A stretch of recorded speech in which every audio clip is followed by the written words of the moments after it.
주광주물의 재질 특성 및 제조 공정에 대하여 설명드리겠습니다. 저는 금속기술사 임호열입니다. 저는 강원산업 주조공장, 두산중공업 주조공장, 삼성중공업 주조공장에서 근무했습니다. 그리고 현재는 스마트공장 구축 컨설팅을 하고 있습니다. 설명드릴 목차는 첫째로 주광주물의 사용 분야 및 제조 공정, 둘째로 주광 재질의 특성, 화학 성분의 영향, 세 번째로 주광 재질의 열 처리, 그리고 마지막으로 주광 재질의 규격, 재질 시험, 재질 성능에 대하여 설명을 드리겠습니다. 주광 주물의 사용 분야 및 제조 공정에 대하여 설명을 드리겠습니다. 주광 주물은 여러 분야에서 사용되고 있습니다. 시멘트 광산 기기 분야에서는 내마모광과 내열광이 사용되고 있습니다. 금속 가공 설비에서는 구조용 광이나 내열광이 사용되고 있습니다. 밸브 해양 에너지 분야에서는 구조용 강, 내식강, 내열강 등이 사용되고 있습니다. 수력, 화력, 원자력, 그리고 제철 설비 분야에서는 고장력강 및 내열강, 내식강이 사용되고 있습니다. 왼쪽 사진에서 보시는 그 풍차 모양의 캐스팅은 수력 발전에서 쓰는 발전기에 들어가는 부품입니다. 그리고 하단에 보이는, 왼쪽에 보이는 그 큰 그 주물은 원자력 발전에 들어가는 터빈 케이징이 되겠습니다. 조선 선박 엔진 분야에 대해서는 용접 구조용광이 주로 사용되고 있습니다. 용접 구조용광은 탄소량을 0.2% 이하로 낮추어서 용접성을 개선한 재질이 되겠습니다. 왼쪽에서 보이는 사진은 선박의 엔진 부분입니다. 그래서 엔진에 들어가는 주광품, 그리고 오른쪽에 보이는 주광품은 선박의 선미에 들어가는 프로펠러나 또는 그 라다, 키를 갖다가 지지해주는 주물이 되겠습니다.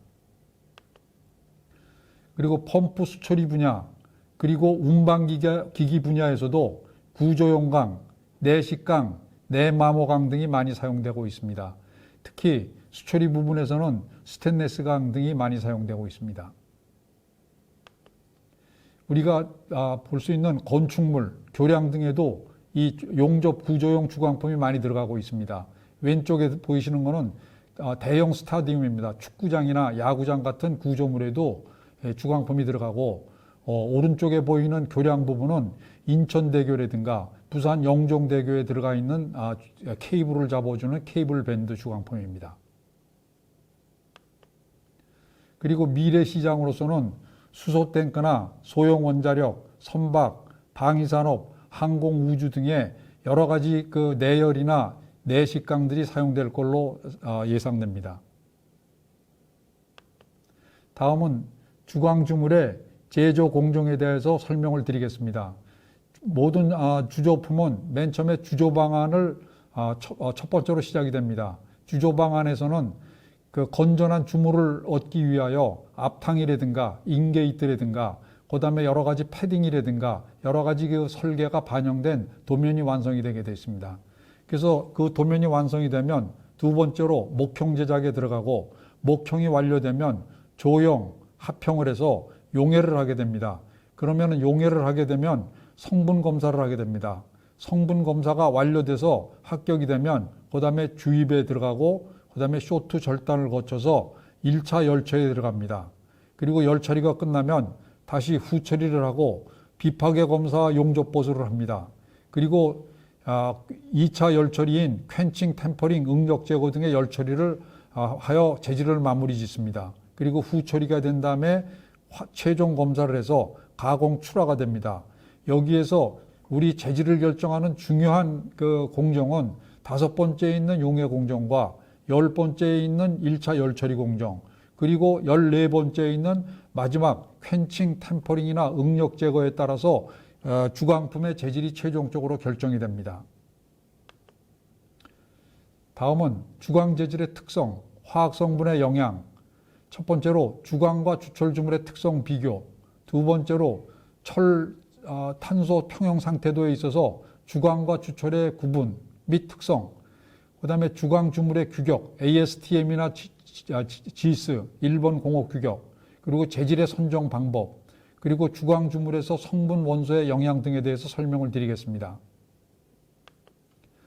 주광과 주철 재질의 특성을 비교하겠습니다. 주광과 주철을 비교하는 가장 기준점은 탄소 함량이 되겠습니다. 탄소 함량이 2.0% 이하를 주광이라고 하고 2.0% 이상을 주철이라고 합니다. 그래서 주광에서는 철의 탄소가 완전히 용융되어 고용되어 있는 상태입니다. 이에 반하여 주철은 철 속에 고용되지 않는 탄소가 프레이크 상태로 속출되어 있는 것을 말씀드릴 수 있습니다. 그래서 이 주광은 충격치가 우수하고 그 다음에 인장 강도가 높습니다. 이에 반하여 가공성은 낮고 주조성은 나쁩니다. 더 얇은 제품을 만들기 위해서는 우리가 주철을 선택해야 되는 이유입니다. 그 다음에 가공성이 굉장히 강도가 높고 경도가 높기 때문에 이 가공성이 나쁩니다. 그리고 진동 흡수성, 진동에 대한 어떤 흡수성이 이 주철에 비해서 주광이 뒤떨어집니다. 그렇지만 여기서 용접성이 좋기 때문에 많은 또 높은 강도를 얻을 수 있기 때문에 주광을 고급 소재를 위해서는 주광을 많이 선택하고 있습니다. 금속 재질별 온도에 따른 강도 변화를 보시겠습니다. 여기에 노란 선은 주광 재질이 되겠습니다. 그리고 여기 빨간 선은 주철 재질이 되겠습니다. 그래서 고온, 우리가 사용 온도를 화씨로 600도, 400도로 이렇게 올렸을 때 주광은 그 강도가 높은 강도를 보여주는 반면에 주철은 강도의 개선이 없습니다. 그래서 이 고온, 내열강에서도 주광을 많이 채택하고 있습니다. 다음은 그 FEC 상태도입니다. 이 상태도는 수직 축에는 온도, 그리고 용탕의 온도가 되겠습니다. 그 다음에 이 횡축, 그 밑에 있는 축은 탄소량을 기준으로 하겠습니다. 그래서 탄소량을 기준으로 했을 때 붉은 부분 2.0% 탄소량을 기준으로 한 왼쪽 부분이 주광 쪽이고 오른쪽 초록색의 그 오른쪽 부분 2% 탄소량을 넘는 부분이 주철이 되겠습니다. 그래서 맨 꼭대기에 주광 영역을 보시면 약 1539도가 그 용융 상태입니다. 그래서 그 이하에서는 이게 응고가 시작됩니다. 그리고 온도가 주입이 돼서 온도가 떨어지면 오스테나이트레는 이 고온 조직이 얻어집니다. 그리고 다시 이게 냉각이 되면 변태가 이루어져서 상온에서는 그게 페라이트와 폴라이트라는 조직으로 바뀌게 됩니다. 그래서 이 주광 영역에서는 이렇게 바뀌는데 오른쪽의 주철 영역에서는 여기에 탄소가 더 발생이 됩니다. 그래서 각 화학 성분별 그 온도에 따른 그 종축의 온도에 따른 그 탄소량에 따라서 그 각각의 조직의 변화를 이렇게 그림으로 나타내 보았습니다. 그래서 여러 가지 그 탄소량에 따라서 그 폴라이트라는 조직이 나타나는 것도 있고, 그 다음에 오른쪽에 보시면은 여러 가지 세멘타이트라든가, 그 다음에 이 흑연이 정출되어 있는 그런 그림을 보실 수 있습니다. 탄소광에 대해서만 보겠습니다. 그 탄소량 0.2% 이하, 그러니까 붉은색 부분을 보면 이걸 우리가 공속광이라고 하고 아공속광이라고 과공속광이라고 하는데 0.8% 탄소량을 기준으로 해서 이 공속광과 아공속광과 과공속광을 나누게 되어 있습니다. 그래서 맨 처음에 오스테나이트가 형성이 됐다가 그 다음에 그 상온으로 내려오면서 페라이트나 폴라이트로 또 이렇게 바뀌게 됩니다. 그래서 요거를 그림으로 나타내 주고 있습니다. 다음에는 그 냉각 속도에 의한 금속 조직의 변화를 보시겠습니다. 우리는 그 오스테나이트, 주광에 있어서 그 왼편 그림에서 보시면 오스테나이트 구역에서 이 강이 냉각이 됐을 때 아주 천천히 냉각을 하게 되면 폴라이트라는 조직으로 바뀝니다. 그렇지만 그거를 공기나 또는 약간의 그 빠른 그 냉각 속도를 주면 베이나이트라는 조직으로 바뀌게 됩니다. 그거를 다시 똑같은 그 온도에서 물에 담근다든가 기름에 담갔을 때는 마르텐사이트라는 굉장히 경한 조직으로 바뀝니다. 그래서 주광 조직은 이와 같이 용융 상태에서 그다음에 응고가 시작되면 오스테나이트로 바뀌지만 그 냉각되는 속도에 따라서 폴라이트와 베이나이트와 마르텐사이트 등으로 각각의 기계적 성질이 다른 그런 재질을 얻을 수 있습니다. 그래서 이러한 이러한 원칙이나 성질을 갖다가 기준으로 우리가 재질을 선택할 수 있습니다. 그래서 첫 번째로는 사용 환경이 용접성이 요구되느냐 했을 때는 탄소량을 낮춰야 됩니다. 강도나 경도를 요구했을 때는 또 거꾸로 탄소량을 약간 높여줘야 강도나 경도가 나오게 되어 있습니다. 그 다음에 내열성, 내마모성, 내충격성을 원하느냐 안 원하느냐에 따라서 그 사용 조건에 따라서 화학 성분을 바꿔주게 되어 있습니다. 그 다음에 이 주광 소재가 고온에서 사용되느냐 저온에서 사용되느냐에 따라서 우리가 소재 선택하는 데 있어서 하나의 중요한 그 선정 기준이 되겠습니다. 그래서 이러한 것들이 결정이 되면 그 오른쪽 회색 부분에서 보는 카본이나 실리콘이나 망간, 크롬, 니켈, 모리브덴, 바나듐, 텅스테 등을 얼만큼 넣어줘야 되느냐 하는 것을 결정하게 됩니다. 그리고 열 처리는 앞에 그 열 처리나 또 온도 냉각에 따른 조직 변화에서 보듯이 애닐링이나 노멀라이징을 해서 폴라이트를 얻을 것이냐 또는 베이나이트를 얻을 것이냐 또는 퀸칭이나 템퍼링을 통해서 마르텐사이트, 템퍼드 마르텐사이트를 얻을 것이냐 하는 것들을 결정하게 되어 있습니다. 그리고 성능을 확인하기 위해서 이러한 조건을 확인해야 됩니다. 성능 확인하는 방법은 인장 강도를 테스트한다든가 항복 강도를 테스트한다든가 경도를 테스트한다든가 충격치를 테스트한다든가 또는 크립 강도를 체크한다든가 또 마모 부식 시험을 한다든가 하는 어떤 그 시험실에서의 물리적 또는 물리적 시험을 하게 됩니다. 그리고 이러한 것을 갖다가 국제 규격이나 우리나라 규격에서는 상세하게 그 규정을 하고 있습니다. 그래서 미국의 ASTM이라든가 ASME, 기계공학협회 ASME, 그리고 KS, 또 일본 공업규격 GIS, 독일의 DIN 규격 등에 이걸 갖다가 규정하고 있습니다. 다음에는 주광 재질에 있어서 성분 원소의 영향에 대해서 보겠습니다. 상세한 그 비율이 다 틀리지만 우선 대표적인 성질을 보면 이렇습니다. 탄소는 강도는 증가시킵니다. 하지만 강도는 증가시키지만 인성은 떨어집니다. 그러니까 질긴 성질은 떨어집니다. 강도는 세지만 질긴 게 떨어지고 그다음에 탄소가 많이 올라가면 용접성이 나쁘게 됩니다. 그래서 이러한 것들을 잘 밸런스를 맞춰서 이 탄소량을 결정해야 됩니다. 그럼 망간은 탄소의 효과가 유사하지만 탄소보다는 효과가 적습니다. 그리고 실리콘은 탄소 망간하고 효과는 비슷합니다. 강도를 증가시키고 인성, 용접성을 저하지만 그 효과는 적습니다. 그다음 니켈은 인성을 증대시킵니다. 니켈을 투여했을 때는 어떤 내식성도 좋아지고 그다음에 그 어떤 충격치 이런 것들이 좋아집니다. 그다음에 크롬은 산화에 대한 저항성을 높입니다. 그래서 대표적으로 우리가 스테인리스 강을 만들 때 이 크롬이 주 원소가 되도록 되어 있습니다. 그리고 모리브덴은 경화성과 고온 강도를 개선해 줍니다. 이 경화성이라는 것은 똑같은 열 처리를 했을 때 어느 깊이만큼 그 경도가 깊이 전달되느냐 하는 게 경화성이 되겠습니다. 그래서 이 경화성이 좋아야 이 강도가 내부까지 깊게 들어가기 때문에 그거에 따른 어떤 마모도도 좋아지고 충격성도 좋아지게 됩니다. 그리고 바나듐은 고온 강도를 개선해 줍니다. 그리고 텅스텐도 역시 고온 강도를 개선해 줍니다. 그리고 알루미늄은 용탕에서 산소와 질소를 감소시켜 줍니다. 우리가 용해를 하다 보면 대기 중에 있는 산소와 질소가 용광에 들어갈 수가 있습니다. 그 다음에 어떤 불순물을 산화시키기 위해서 산소를 갖다가 집어넣어서 태워주는데 그때 이 강 중에 있는 용탕 중에 있는 산소를 제거해 주는 원소가 알루미늄이 되겠습니다. 그리고 티타늄도 유사한 알루미늄과 유사한 효과를 줍니다. 그리고 지르코늄도 산소와 질소를 감소시키는 유사한 역할을 해줍니다. 그렇지만 저희가 많이 쓰는 건 알루미늄을 많이 쓰고 티타늄이나 지르코늄은 좀 비싸기 때문에 또 많이 쓰지 않습니다.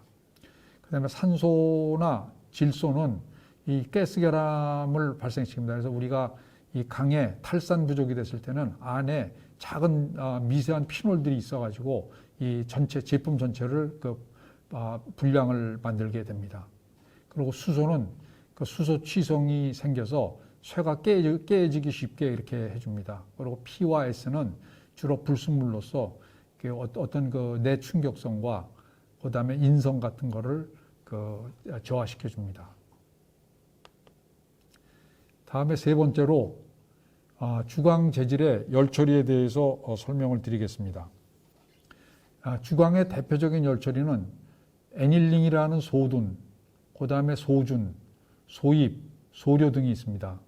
그리고 두 번째로는 애닐링 노멀라이징 열처리에 대해서 설명을 드리겠습니다. 세 번째로는 퀸칭 열처리, 그리고 네 번째는 하이망간 재질에 있어서의 열처리, 그리고 템퍼링 열처리, 그리고 각종 금속 기지 조직 및 탄화물의 경도, 스트레스 릴리프 열처리, 이렇게 7가지 항목에 대해서 설명을 드리겠습니다. 우선 강의 열처리 종류를 보시겠습니다.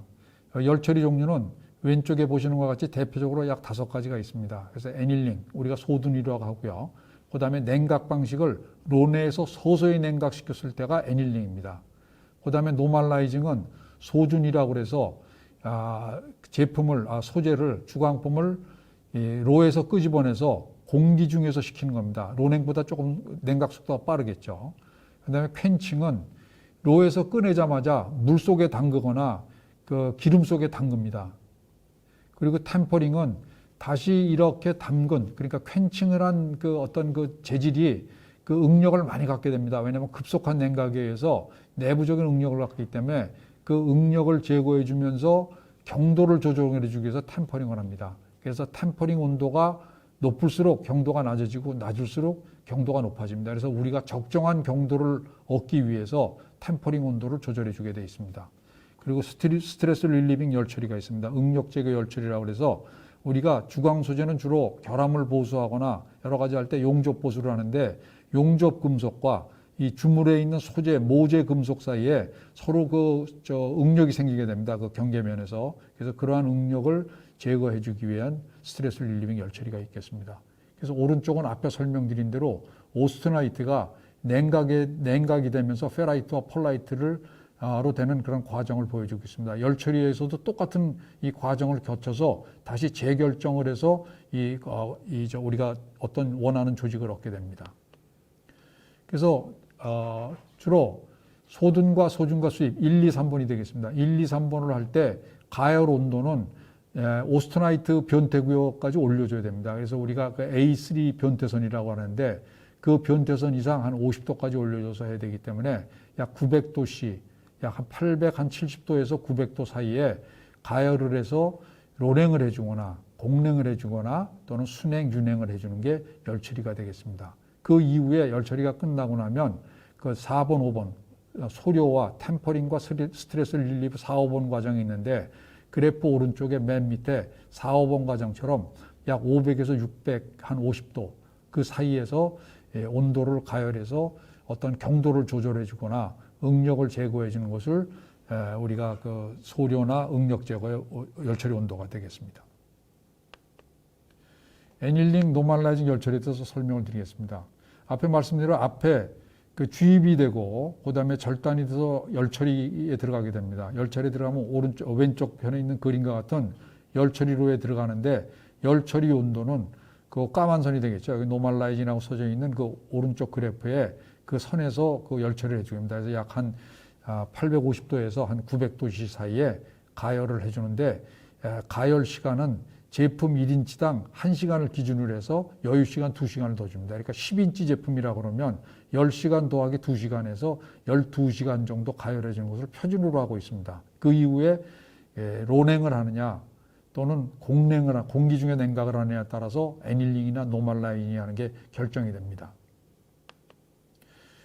퀸칭 열처리에 대해서 설명을 드리겠습니다. 퀸칭 열처리는 그 오른쪽 그 밑에 부분에처럼 그 시뻘겋게 다뤄져 있는 제품이 약 지금 현재 한 950도 이렇게 가열되어 있는 제품입니다. 900도. 그거를 그 밑에 있는 물 피트에 이렇게 담그게 됩니다. 담그게 되면 급냉이기 때문에 여기서 마르텐사이트라는 조직이 얻어집니다. 그래 왼편 그래프를 보시면 그 슬로우 쿨링 할 때는 오스트나이트가 폴라이트로 바뀌게 됩니다. 그래서 폴라이트로 바뀌기 때문에 이건 아까 애닐링 열처리를 말씀드리는 겁니다.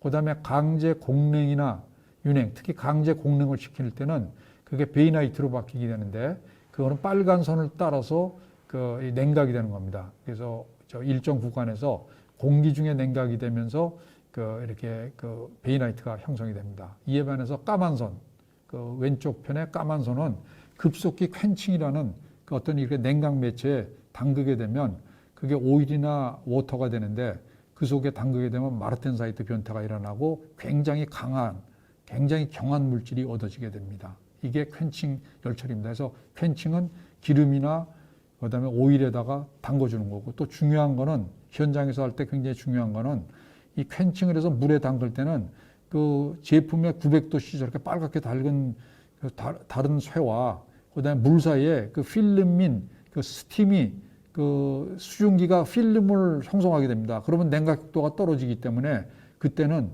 그걸 갖다가 제품을 흔들어 주거나 물속에서 흔들어 주거나 또는 펌프로 그 서큘레이션을 물을 시켜서 그 필름, 그 스팀 필름을 제거를 해줘야 제대로 된 열처리 효과를 얻을 수 있습니다.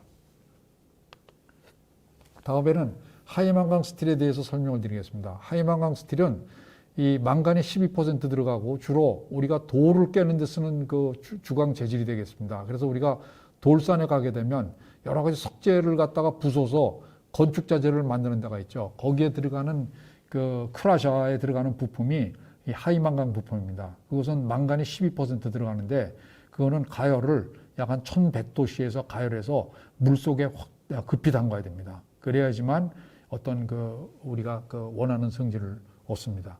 이거는 하이망간에 대한 특별한 열처리 케이스입니다. 다음에 템퍼링 열처리에 대해서 설명을 드리겠습니다. 앞에서 설명을 드렸지만 퀘칭을 한 재질에 대해서는 또는 노멀라이징을 한 재질은 그게 급속히 냉각이 됐기 때문에 그 외부와 내부의 응력을 갖게 되고 또 그다음에 또 원하는 경도보다 굉장히 높은 상태의 경도를 갖게 됩니다. 그래서 템퍼링을 함으로써 이 우리가 얻은 마르텐사이트 조직을 템퍼드 마르텐사이트라는, 그러니까 마르텐사이트는 굉장히 경하고 깨지기 쉽습니다.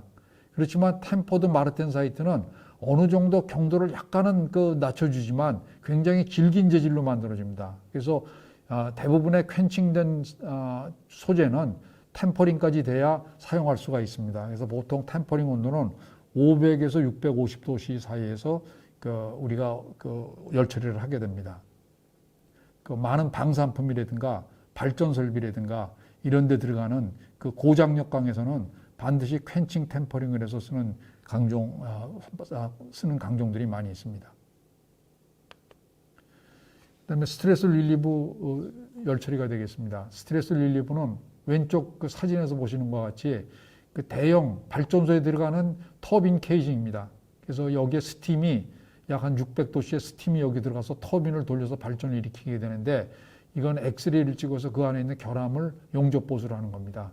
근데 용접을 하게 되면 용접 응력이 생기기 때문에 거기에 그 용접 부위를 보온을 해줘야 됩니다. 200에서 한 300도씨 가열을 해준 상태에서 용접을 하고 그다음에 끝나면 바로 응력 제거 열처리를 해줘야 됩니다. 왜냐하면 용접 금속이 수축이 되기 때문에 그 용접 금속과 모재 사이에 이 크랙이 생기게 됩니다. 그래서 그걸 방지해 주기 위해서 용접 후에는 바로 용접 응력 제거 열처리를 해주는데 약 섭씨 500에서 600도씨, 650도씨 정도의 열처리를 해줘서 용접된 금속들이 수축에 의해서 크랙이 나는 깨지는 것을 방지해 주기 위한 열처리가 되겠습니다. 다음은 주광 재질 규격 및 재질 시험, 재질 성능 테스트 방법에 대해서 설명을 드리겠습니다. 첫 번째로는 일본 공업 규격, 미국 공업 규격에 대해서 설명을 드리고, 두 번째로는 재질 시험에 대해서 설명을 드리겠습니다. 그래서 스펙트로메타, 그다음에 텐사일 테스트, 그다음에 충격 시험, 금속 조직 시험, 열광 강도 시험에 대해서 설명을 드리겠습니다. 지금 왼쪽에 보시는 그 규격이 일본 공업 규격입니다. 주광품에 대한 재질 규격입니다. 그래서 GIS라고 하는데 8가지로 지금 구분이 되어 있습니다. 그래서 일반 주광품, 그다음에 용접 구조용 주광품, 그다음에 고장력강 주광품, 그다음에 저하근강 주광품, 스테인레스강 주광품, 내열강 주광품, 고망간강 주광품, 고온 고압용 주광품, 저온 고압용 주광품, 이렇게 여러 분야로 나눠져 있습니다. 그래서 제일 이 재질적으로 저거한 게 이제 일반 주광품인데, 여기에는 탄소량 그렇게 규정을 하질 않습니다. 그러다 보니까 용접성이 나쁘죠. 그래서 대부분의 우리가 용접 구조용으로 쓰는 거는 용접 구조용광을 사용합니다. 그래서 W자를 붙입니다. 거기에 SCW410, SCW450에서 그 숫자는 인장 강도를 얘기해 줍니다. 그래서 450은 인장 강도를 얘기합니다. 약 한 46kg. 그 다음에 480은 약 한 SC49, 49kg. 이렇게 해서 인장 강도를 나타내죠. 그 다음에 저하금강 주광품에서는 그 들어가는 성분을 가지고 거기다가 SC 망간, 또 SCM, 뭐 크롬 몰이브덴입니다. 그 다음에 SC, CRN, 뭐 이렇게 해서 그 크롬과 니켈이 들어가는 그 이니셜을 집어넣어 갖고 재질 표시를 해줍니다. 그리고 스테인리스 주광품이 있고요. 내열광 주광품 등이 있습니다. 그 다음에 다음은 미국 공업 규격에 대해서 설명드리겠습니다. 그래서 미국 공업 규격은 뭐 유사합니다만은 약간 그 일본 공업 규격하고는 다르게 구분을 하고 있습니다. 일반 탄소광 주광품, 오스트나이트 망간광 주광품. 그래서 아까 말씀드린 12% 망간, 크라시에 들어가는 것들이 이 오스트나이트 망간 주광품입니다. 그 다음에 고장력광 주광품, 방위산업 부품에 많이 들어갑니다. 그래서 뭐 인장강도가 100kg, 150kg 이런 것들이 그 고장력광 주광품이 되겠습니다. 그리고 용접 구조용 고온 주광품, 그 다음에 내열 주광품, 그 다음에 저온 압력용용 페라이트 마르텐사이트계 주광품, 그 다음에 대형 스핀 터빈용 저하금강, 그 다음에 네마모 주조품 이렇게 되어 있습니다. 그래서 네마모 주조품은 주로 광산에 들어가는 그 부품들이 많이 있고요. 그 다음에 대형 스팀 터빈용 저하금강은 이제 화력 발전이나 그 다음에 저 원자력 발전에 들어가는 것들이 있고요. 그 다음에 그 저온 압력용용 마르텐사이트계 주광품은 이제 우리가 그 저쪽 어떤 그 저온에서 쓰는 그런 어떤 그 주광품이 되겠습니다.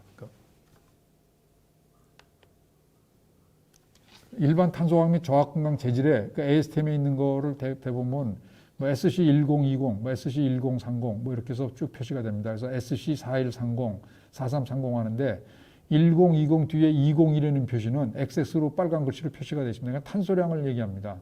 그래서 실리콘 망강만 넣어 있는 거고요. 오른쪽에 인장강도, 항복강도, 연신연들은 그냥 참고치로 제가 환산해 놨습니다. 그 다음에 저기 SC8620, 뭐 8630, 4130 이러는 것들은 41이나 81 이런 것들은 니켈 크롬 모리브덴이 들어간다는 얘기고요. 뒤에 두 자리, 그러니까 빨간 걸로 표시된 두 자리는 탄소량입니다. 그래서 20은 탄소량이 약 0.2%, 뭐 40은 탄소량이 약 0.4% 이런 표시를 해주고 있습니다. 그래서 인장강도, 항복강도, 연신율을 이것도 역시 참고로 제가 환산해 놨습니다. 그 다음에 내식용 스테인리스 주광품도 이렇게 규정이 되어 있습니다. 그래서 주로 CF, C자를 앞에 붙이는데요. CG, CF20, CF8M, CF8C, CF16, 뭐 CK20, C30 등 해가지고 뭐 9% 크롬, 9% 니켈이라든가 22% 크롬, 12% 니켈이라든가 또 밑에 부분에 보면 뭐 25 크롬, 12% 니켈이라든가 이렇게 해서 이 함량이 굉장히 많이 들어가 있는 그런 어떤 고급 스테인리스 주광품의 재질이 되겠습니다. 그 다음에 내열광 주광 재질이 되겠습니다. 이거는 주로 뭐 광산이나 시멘트 공장이라든가 여러 가지 제철소 이런 데서 쓰는 그 재질인데요. 내열광은 H자를 앞에 붙입니다. 그래서 HC, HD, 뭐 HF, 뭐 HH, HK 뭐 이렇게 쭉 H자를 붙이는데요. 그래서 28% 크롬이 들어갑니다. 그리고 또 밑에 28%의 5% 니켈 또는 25%의 크롬에 20% 니켈, 뭐 29%의 크롬에 20 니켈 이렇게 해서 굉장히 고급 강종들입니다. 이러한 강종을 생산하게 되면 그 오른쪽 있는 그 공정표에서처럼 그 용해했을 때는 반드시 화학 성분을 검사하게 되는데 이 화학 성분을 검사하는 데 스펙트로메타라는 걸 사용하게 됩니다.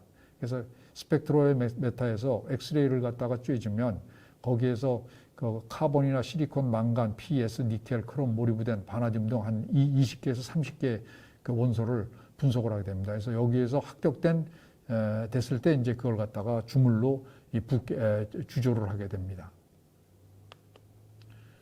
그래서 용해에 있어서는 굉장히 중요한 공정 중에 하나가 아까처럼 이게 온도, 1560에서 1580도에서 출광을 해서 그래서 온도가 또 너무 높으면 이게 소척이 됩니다. 몰드와 반응해서 소척이 되고 낮으면은 또 그다음에 거기에 콜드샷 같이 이렇게 주름이 생겨서 제품의 표면 결함이 되게 되겠습니다.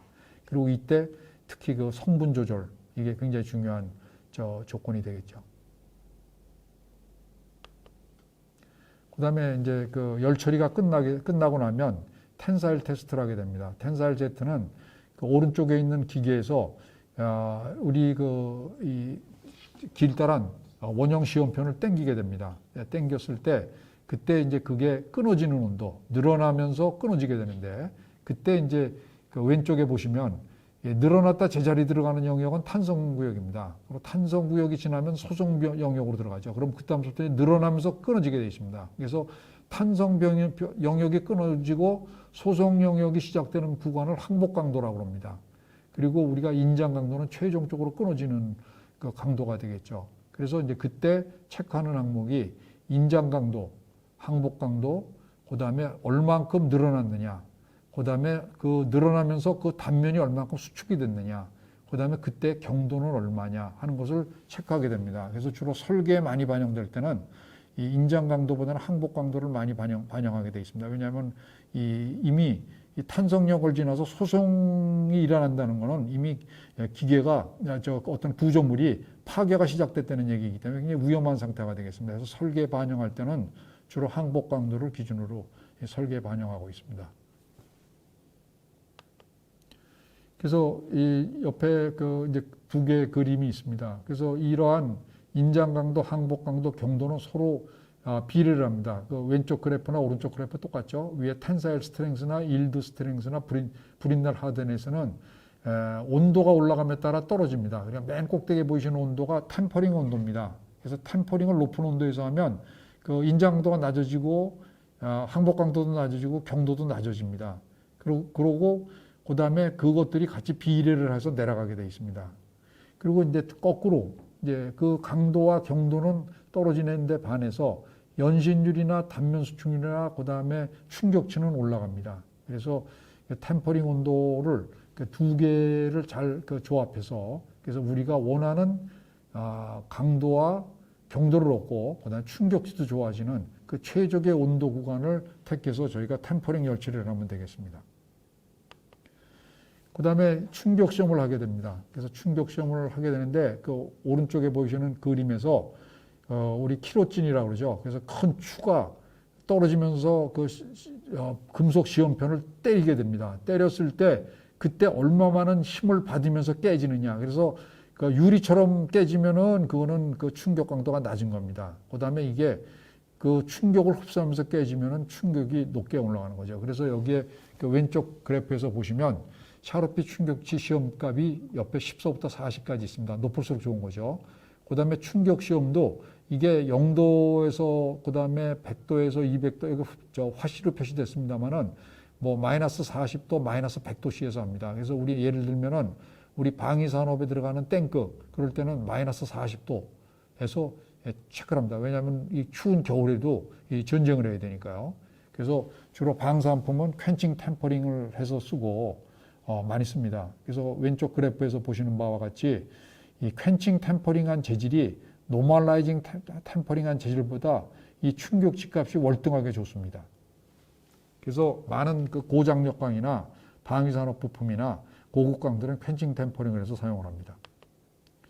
그래서 여기에서 보시면은 그 탄소량에 따라서 이 왼쪽에는 그 충격치입니다. 그다음에 이 종축은 충격치고 그다음에 횡축은 탄소량인데 탄소량이 올라갈수록 충격치가 나빠집니다. 그래서 가능하면 낮은 상태의 카본을 가지고 우리가 재료를 설계해야 우리 좋은 충격치를 얻을 수가 있고 낮은 온도에서도 좋은 적을 얻을 수 있습니다. 성질을 얻을 수 있습니다. 그다음에 오른쪽 그림에서 보시면은 경도와 충격치는 반비례합니다. 그래서 경도가 높을수록 그다음에 이 충격치가 나빠집니다. 그래서 높은 경도를 얻고자 했을 때는 어느 정도의 충격치가 희생되는 것을 감수하셔야 됩니다. 그래서 적정한 경도와 적정한 충격치를 얻는 그런 재료를 설계해야 되겠습니다. 다음 그림은 우리가 노멀라이징 템퍼링을 한 주광품들이 각종 합금 원소에 따라서 어떠한 성질을 갖느냐 하는 것을 본 겁니다. 그래서 여기는 주로 보는 게 NDTT라고 해서 Near Ductility Transition Temperature라 해서 취성 발생하는 온도를 얘기하는 겁니다. 그래서 이 취성, 깨지는 온도가 낮을수록 좋은 거거든요. 그래서 보시면은 그 맨 꼭대기에 보면 니켈이 왼쪽은 2.5%입니다. 오른쪽은 1.0%입니다. 그 다음에 이제 이 횡축은 망간이 0.4에서 1.2% 사이입니다. 그래서 이 그래프들을 갖다 이제 이 그룹을 줘보면 이 파란 부분에 니켈을 2.50% 가진 재질들이 대부분 낮은 온도에서 좋은 충격실을 갖고 있습니다. 이에 반해서 니켈이 들어가지 않은 그 재질들은 그 온도가 상대적으로 높은 온도에서 그 취성이 발생되게 됩니다. 그래서 니켈이 2.5% 들어간 놈이 니켈이 거의 안 들어간 놈보다 재질이 훨씬 좋다는 것을 여기서 보여주고 있습니다.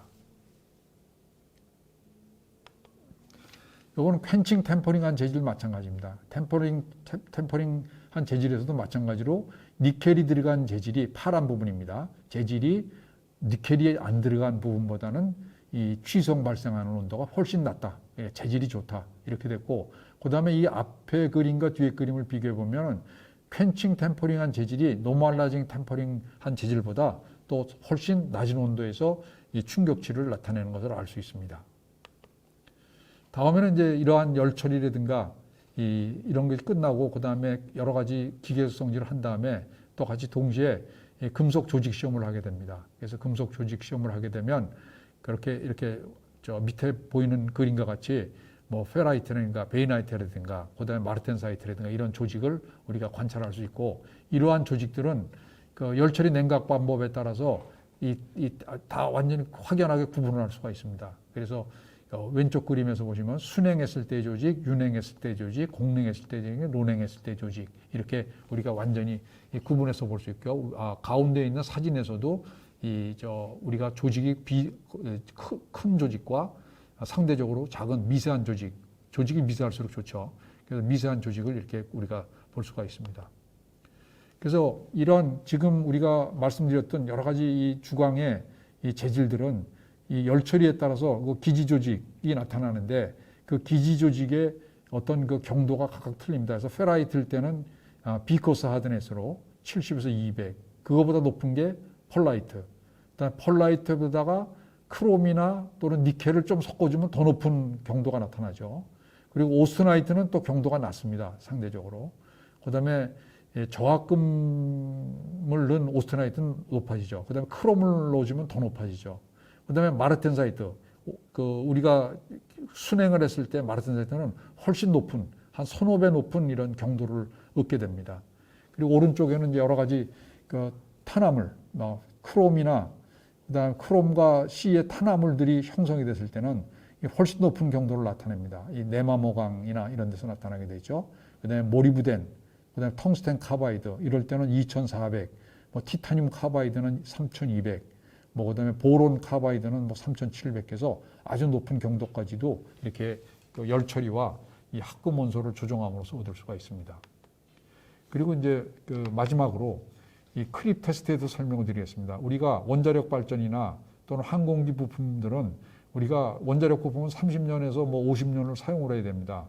그러는 동안에 스팀의 온도는 500도, 600도가 되겠습니다. 그러면 500도, 600도를 견딜 수 있느냐 없느냐 하는 테스트를 해야 됩니다. 그러한 테스트를 하는 것이 이 고온 강도 시험입니다. 크립 테스트인데, 왼쪽 그림에서 보면은 그 어떤 연구원이 큰 스테인리스 통을 들고 있습니다. 그게 가열로입니다. 거기에서 500도를 온도를 올린 그 가열 장치가 있어서 그 시험편을 거기에다 놓고 500도를 가열하면서 이게 몇 시간 만에 끊어지느냐 하는 걸 테스트를 해서 시뮬레이션을 하게 됩니다. 그렇게 했을 때 이 재질은 30만 시간 동안 견딜 수 있다든가 100만 시간 동안 견딜 수 있다는 그런 결과치가 나오게 됩니다.